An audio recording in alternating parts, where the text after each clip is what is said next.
Facts Only Test Prep.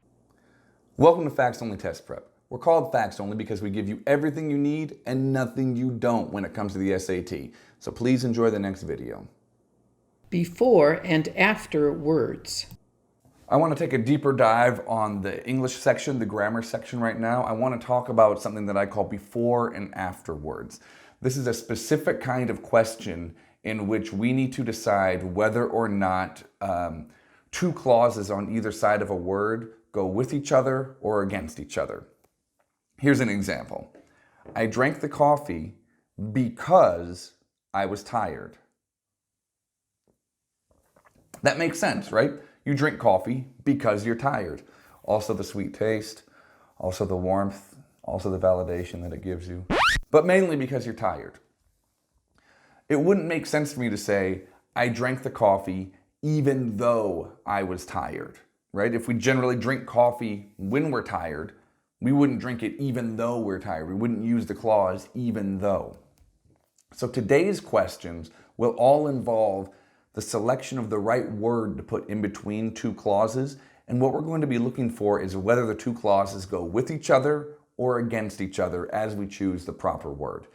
The test that you'll need is test 2. All of the questions will come from section 2, and those questions are 2 and 12. Pause the video, go to factsonlytestprep.com and click on those links if you need to. Let's get started. Here's question 2 from section 2. And we have to read the entire couple of clauses just so that we have context.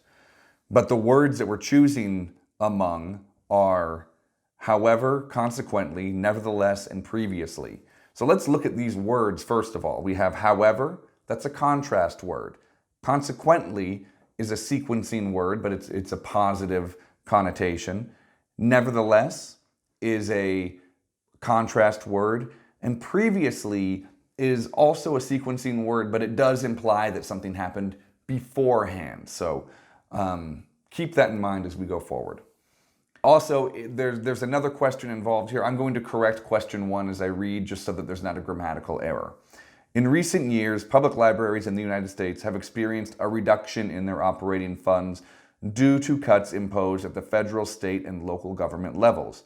Blank library staffing has been cut by almost 4% since 2008. And then it goes on to say bad things have happened for libraries.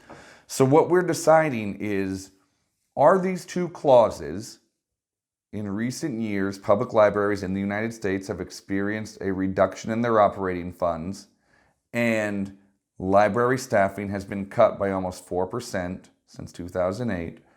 Is there a positive connection between those two? In fact, in other words, do those two clauses go together or do they contrast? As far as I'm concerned, this clause is negative for libraries and this clause is negative for libraries. So they don't contrast each other. I'm going to get rid of my two contrasting choices, which are nevertheless and no change, which was however. So now we're left with consequently and previously. If we look at the clauses, in recent years, public libraries in the United States have experienced a reduction in their operating funds. Consequently, library staffing has been cut by almost 4% since 2008. That would mean that the reduction in funds has caused the cut in staffing. I like that choice, but let's check with previously. In recent years, public libraries in the United States have experienced a reduction in their operating funds. Previously, library staffing has been cut by almost 4% since 2008. That doesn't make as much sense. It doesn't make sense that a reduction in staffing would cause a cut in operating funds. The order of operations should be reversed. So we would eliminate previously and we would choose consequently. Let's do another one. This is again from test 2, section 2. This is question 12. Here our choices are, on one hand, for instance, however, and similarly. We have to read the whole thing for context, bear with me. The first time I visited the Art Institute of Chicago, I expected to be impressed by its famous large paintings. Blank, I couldn't wait to view painter Georges Seurat's 10-foot wide, a Sunday afternoon on the island of La Grande Jatte in its full size. I speak French. So let's decide if the two clauses on either side of this space go with each other or go against each other. I expected to be impressed by its famous large paintings. I couldn't wait to view painter Georges Seurat's 10-foot wide, a Sunday afternoon, and then the rest.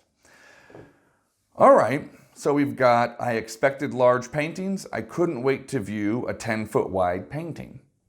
Do those go against each other? I think a 10-foot painting is pretty large. Do you have a 10-foot painting?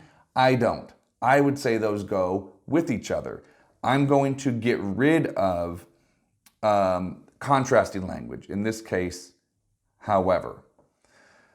The problem is these three answer choices all could be perceived as putting the two clauses with each other, as having them not contrast.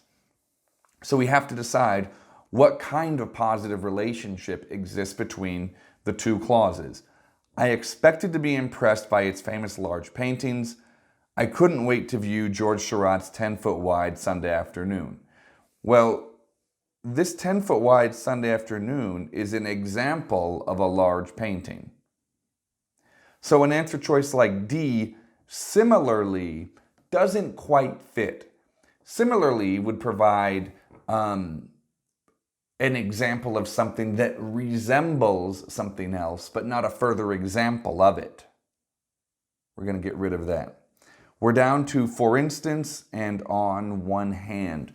On one hand is half of a clause, right? If something is on one hand, then we have to have something on the other hand. It actually almost sets up like a contrast. At the very least, saying on one hand is incomplete. Remember I said we're looking for an example? Instead of saying for example, we can also say for instance, and that's why B is the answer. I know that there are going to be some gray areas as you walk through this process.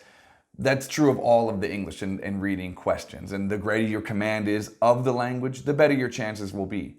Hopefully though, this system of identifying and eliminating bad choices and understanding the relationships between contrasting clauses and clauses that go together will help you get your best score. Good luck, everybody. Hey, thanks for watching, everybody. Make sure that you like us and subscribe and hit the notification bell. That way you'll get information on the new videos as soon as they're available. It helps us a lot. Also, visit us at factsonlytestprep.com. That's where you'll find links to the tests that I use in my lessons, along with some other resources that we prepared for you. Thanks and good luck.